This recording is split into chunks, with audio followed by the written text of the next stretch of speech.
ಉತ್ತರ ಕರ್ನಾಟಕ ರೆಸಿಪಿ ನೋಡಾಕತ್ತಿರಲ್ಲ ವೀಕ್ಷಕರಿಗೂ ನಿಮ್ಮ ಮನೆ ಮಗಳು ತ್ರಿವೇಣಿ ಪಾಟೀಲ್ ಮಾಡುವ ನಮಸ್ಕಾರಗಳು. ನಾನಿವತ್ತು ರವೆ ಬರ್ಫಿ ಮಾಡ್ತೀನಿ ರೀ. ಆ ರವೆ ಬರ್ಫಿ ಹೆಂಗೆ ಮಾಡೋದು ಅಂತ ನೋಡ್ಕೊಂಬರೋಣ ಬರ್ರಿ. ಮೊದಲೇದಾಗಿ ನಾನು ಒಂದು ಪಾತ್ರೆ ಇಟ್ಕೊತೀನಿ ರೀ. ಈಗ ಇದಕ್ಕೆ 1 ಕಪ್ ಚಿರೋಟಿ ರವೆ ಹಾಕೋತೀನಿ ರೀ. ನೀವು ಚಿರೋಟಿ ರವೆ ಆದರೂ ತೊಗೋಬೋದು, ಮೀಡಿಯಮ್ ರವೆ ಆದರೂ ತೊಗೋಬೋದು. ಮೀಡಿಯಮ್ ರವೆ ತೊಗೊಂಡ್ರೆ ಸ್ವಲ್ಪ ದಪ್ಪ ಆಗುತ್ತೆ, ಹಾಗಾಗಿ ಚಿರೋಟಿ ರವೆ ತೊಗೊಂಡ್ರೆ ಒಳ್ಳೆಯದ್ರೆ ನಾನು ಚಿರೋಟಿ ರವೆ ತೊಗೊಂಡು ಮಾಡಾಕತ್ತೀನಿ ನೋಡಿರಿ. ನಾವು 1 ಕಪ್ ಚಿರೋಟಿ ರವೆ ತೊಗೊಂಡಿದ್ರೆ ಅವು ಹಾಕೋತೀನಿ ನೋಡಿರಿ. ಸ್ವಲ್ಪ ತುಪ್ಪ ಹಾಕೋತೀನಿ ರೀ. ನೀವು ಲೋ ಫ್ಲೇಮಲ್ಲಿ ಇಟ್ಕೊಂಡು ಹುರಿಬೇಕಾಗ್ತೈತಿ ರವೆ. ಹೈ ಫ್ಲೇಮಲ್ಲಿ ಇಟ್ಟರೆ ಹೊತ್ತು ಸಾಧ್ಯತೆ ಇರ್ತೈತಿ. ಲೋ ಟು ಮೀಡಿಯಮ್ ಫ್ಲೇಮಲ್ಲಿ ಇಟ್ಕೊಂಡು ಹುರ್ಕೋಬೇಕಾಗ್ತೈತಿ ರೀ. ನಾವು 1 ಕಪ್ ಮಾತ್ರ ತೊಗೊಂಡು ಮಾಡಾಕತ್ತೀನಿ. ನಿಮ್ಗೆ ನೋಡ್ಕೊಂಡು ಎಷ್ಟು ಬೇಕಾಗತ್ತೆ ನೀವು ನೋಡ್ಕೊಂಡು ಮಾಡ್ಕೋಬೋದು ರೀ. ಏನಾದ್ರು ಸ್ವೀಟ್ ತಿನ್ಬೇಕಪ್ಪ ಅಂತ ಅನ್ನಿಸ್ದಾಗ ಹೊರಗಡೆಯಿಂದ ತಂದು ತಿನ್ನೋ ಬದಲಿ ಈ ರೀತಿ ಮನೇಲೆ ಮಾಡಿಟ್ಬಿಟ್ರೆ ನೀವು ಎನಿ ಟೈಮ್ ತೊಗೊಂಡು ತಿನ್ಬೋದು ರೀ. ತುಂಬ ಈಸಿಯಾಗಿರುವಂಥ ಬರ್ಫಿ ಇದು. 10 ರಿಂದ 15 ನಿಮಿಷದಲ್ಲಿ ಮಾಡಿ ಮುಗಿಸ್ಬಿಡ್ಬೋದು. ನೀವು ಮಾಡಿಟ್ರೆ ಇದು ಒಂದು ವಾರಗಟ್ಟಲೆ ಇರುತ್ತೆ ರೀ. ಇದು ಕಲರ್ ಏನು ಚೇಂಜ್ ಆಗಬಾರ್ದು ರೀ. ರವೆ ಘಮ ಘಮ ಬರ್ತಾ ಇರುತ್ತೆ ನೋಡಿರಿ. ಘಮ ಬಂದಾಗ ನೀವು ಸ್ಟವ್ ಆಫ್ ಮಾಡ್ಬೋದು ರೀ. ಈಗ ಇದಕ್ಕೊಂದು ಸ್ವಲ್ಪ ನಾನು ಒಣ ಕೊಬ್ಬರಿ ತೊಗೊಂಡು ಕಾಯಿ ತುರಿ ಅದು ಹಾಕೋತೀನಿ ನೋಡಿರಿ.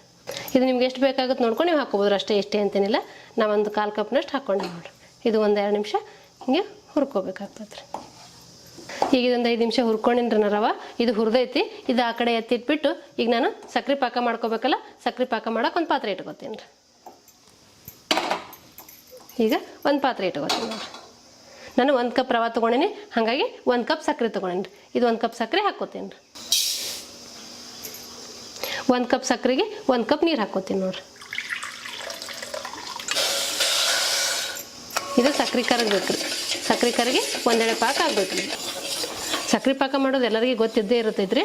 ನಾನಿವತ್ತು ಸಕ್ರೆ ಪಾಕ ಮಾಡಾಕ್ತಿದ್ದೆ ನಿಮ್ಗೆ ತೋರ್ಸಾಕತ್ತೀನಿ. ಇದು ಒಂದೆಳೆ ಪಾಕ ಬರ್ಬೇಕು ನೋಡಿ. ಸಕ್ಕರೆ ಎಲ್ಲ ಕರಗೈತಿ.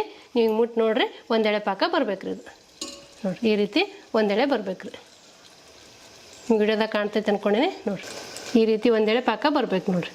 ಹಿಂಗೆ ಎಳಿ ಬಂದ್ರೆ ಇದು ಪಾಕ ಆಗೈತಿ ಅಂತ ಅರ್ತಾರೆ. ಈಗ ಒಂದೆಳೆ ಪಾಕ ಮಾಡ್ಕೊಂಡೇನ್ರಿ ಸಕ್ರೆದು. ಈಗ ಮುಂಚೆ ರವೆ ಕೊಬ್ಬರಿ ಹುರಿದಿಟ್ಟಿದ್ನಲ್ಲ ಅದಕ್ಕೆ ಹಾಕೋತೀನಿ ನೋಡಿರಿ. ಇದು ಸ್ಟವ್ ಆನ್ ಮಾಡಿಕೊಂಡು ಮಿಕ್ಸ್ ಮಾಡ್ತಾ ಇರ್ಬೇಕು ರೀ. 1-2 ನಿಮಿಷ ಬೇಯಿಸ್ಕೋಬೇಕಾಗ್ತೈತೆ ರೀ. ನೀವು ಕರೆಕ್ಟಾಗಿ ಪಾಕ ಮಾಡ್ಕೊಂಡಿದ್ರಿ ಅಂದ್ರೆ ಈ ಬರ್ಫಿ ಯಾರು ಬೇಕಾದ್ರೂ ಮಾಡ್ಕೊಂಬಿಡ್ಬೋದು ರೀ.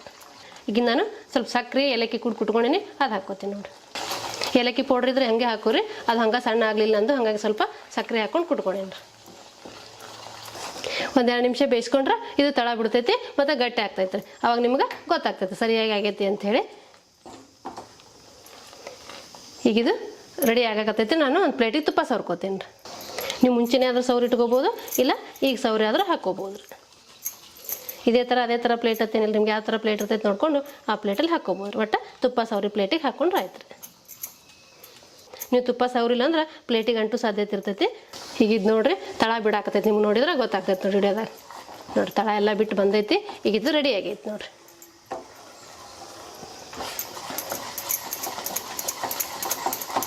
ನೋಡಿ ಈ ರೀತಿ ಮಿಕ್ಸ್ ಮಾಡ್ಕೊಂಡ್ರೆ ಇದು ರೆಡಿ ಆಗೈತಿ. ನಾನು ತುಪ್ಪ ಸೌರನ್ನ ಇಟ್ಕೊಂಡಿಲ್ಲ ರೀ. ಆ ಪ್ಲೇಟಿಗೆ ಇದು ಹಾಕ್ಕೋತೀನಿ ನೋಡಿರಿ. ಈ ಕನ್ಸಿಸ್ಟೆನ್ಸಿ ಇರ್ಬೇಕು ನೋಡಿರಿ. ತೀರಾ ಅಷ್ಟು ಗಟ್ಟಿನೂ ಇರಬಾರ್ದು, ತೀರಾ ಅಷ್ಟು ಮೆತ್ತಗೂ ಇರಬಾರ್ದು.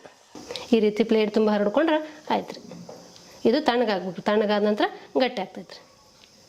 ನಿಮ್ಗೆ ಎಷ್ಟು ದಪ್ಪ ಬೇಕು, ಎಷ್ಟು ತಳಗಬೇಕು ನೋಡಿಕೊಂಡು ನೀವು ಹಾಕ್ಕೋಬೋದು ರೀ. ನಾವು 1 ಕಪ್ಪಿಂದ ಮಾತ್ರ ಮಾಡ್ಕೊಂಡೇನಿ. ನೀವು ಬೇಕಂದ್ರೆ ಮೊದಲು 1 ಕಪ್ಪಿಂದ ಮಾಡಿ ನೋಡಿರಿ. ನಿಮ್ಗೆ ಚಲೋ ಅನಿಸಿತ್ತಂದ್ರೆ ನೆಕ್ಸ್ಟ್ ಇನ್ನೊಂದು 2 ಕಪ್ ಹಾಕ್ಕೊಂಡು ಮಾಡ್ಕೋಬೋದು ರೀ. ಇದೊಂದು ಅರ್ಧ ಗಂಟೆ ಬಿಟ್ಟರೆ ತಣ್ಣಗಾಗುತ್ತೆ ರೀ. ತಣ್ಣಗಾದ ನಂತರ ನೀವು ನಿಮ್ಗೆ ಯಾವ ಸೇಪ್ ಬೇಕು ನೋಡ್ಕೊಂಡು ಆ ಸೇಪಲ್ಲಿ ಕಟ್ ಮಾಡಿಕೊಡ್ರಿ. ನಾನು ಸ್ವಲ್ಪ ಒಣ ಕೊಬ್ಬರಿ ಮೇಲೆ ಇಟ್ಕೊಂಡಿದ್ದೆ ರೀ. ಇದು ಗಾರ್ನಿಷಿಗೆ ಹಾಕ್ಕೋತೀನಿ. ನಾವು ಒಳಗಡೆನೂ ಹಾಕಿವಿ. ಈಗ ಮೇಲೂ ಸ್ವಲ್ಪ ಹಾಕಿದ್ರೆ ಆಯ್ತದ ಹಾಕೊಳಕತ್ತೀನಿ ನೋಡಿರಿ. ಇದು ಗಾರ್ನಿಷ್ಗೋಸ್ಕರ. ನೀವು ಬೇಕಂದ್ರೆ ಹಾಕ್ಕೋಬೋದು, ಬೇಡಂದ್ರೆ ಸ್ಕಿಪ್ ಮಾಡ್ಬೋದು. ನಾನು ಒಂದು ಸ್ವಲ್ಪ ಪಿಸ್ತಾ ಸಣ್ಣ ಕಟ್ ಮಾಡ್ಕೊಂಡಿನಿ, ಪಿಸ್ತಾ ಹಾಕ್ಕೋತೀನಿ ನೋಡಿರಿ. ನೀವು ಒಳಗಡೆನೇ ಹಾಕ್ಕೋಬೋದು, ಇಲ್ಲ ಈ ರೀತಿ ಮೇಲೆ ಗಾರ್ನಿಷಿಗಾದರೂ ಹಾಕ್ಕೋಬೋದು ರೀ. ಸ್ವಲ್ಪ ಬಾದಾಮಿ ಸಣ್ಣ ಕಟ್ ಮಾಡ್ಕೊಂಡಿನಿ, ಬಾದಾಮನೂ ಹಾಕ್ಕೋತೀನಿ ನೋಡಿರಿ. ಇದೊಂದು ಸ್ವಲ್ಪ ತಣ್ಣಗಾಗಲಿ. ತಣ್ಣಗಾದ ನಂತರ ಕಟ್ ಮಾಡ್ಕೊಳ್ಳೋಣ ರೀ. ಈಗ ಇದೊಂದು ಸ್ವಲ್ಪ ತಣ್ಣಗಾಗೈತೆ ರೀ. ನಿಮ್ಗೆ ಯಾವ ಸೇಪ್ ಬೇಕು ನೋಡಿಕೊಂಡು ಆ ಸೇಪಲ್ಲಿ ಕಟ್ ಮಾಡ್ಕೊಡ್ರಿ. ನಾನೀಗ ಈ ಸೇಪಲ್ಲಿ ಕಟ್ ಮಾಡ್ತೀನಿ ನೋಡಿರಿ.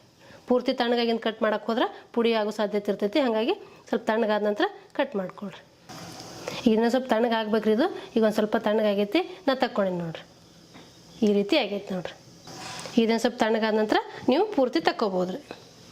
ಈಗ ನಿಮ್ಗೆ ಮುರಿದು ತೋರಿಸ್ತೀನಿ ನೋಡಿರಿ. ಎಷ್ಟು ಮಸ್ತಾಗಿ ಬಂದೈತಿ, ಎಷ್ಟು ಸಾಫ್ಟಾಗಿ ಬಂದೈತಿ ಅನ್ನೋದು. ಬಾಯಾಗಿಟ್ರೆ ಕರಗ್ತೈತಿ ರೀ. ಅಷ್ಟು ಮಸ್ತಾಗಿ ಬಂದೈತಿ ರೀ ಇದು ಬರ್ಫಿ. ನೀವು ಸ್ವೀಟ್ ಏನಾದ್ರು ತಿನ್ಬೇಕು ಅನಿಸಿದಾಗ ಆಚೆಯಿಂದ ತಂದು ತಿನ್ನೋ ಬದಲು ಈ ರೀತಿ ರವೆ ಬರ್ಫಿ ಮಾಡಿಕೊಂಡು ಮನೆಯಾಗೆ ತಿನ್ಬೋದು ರೀ. ನೋಡಿದ್ರಲ್ರಿ ವೀಕ್ಷಕರೇ, ರವಾ ಬರ್ಫಿ ಮಾಡೋದನ್ನು. ಈ ರವಾ ಬರ್ಫಿ ಮಾಡೋ ಪದ್ಧತಿ ನಿಮ್ಗೆ ಇಷ್ಟ ಆಗಿತ್ತಂದ್ರೆ ಒಂದು ಲೈಕ್ ಮಾಡಿರಿ, ಶೇರ್ ಮಾಡಿರಿ, ಕಮೆಂಟ್ ಮಾಡಿರಿ, ಸಬ್ಸ್ಕ್ರೈಬ್ ಆಗಿರಿ. ಧನ್ಯವಾದಗಳು.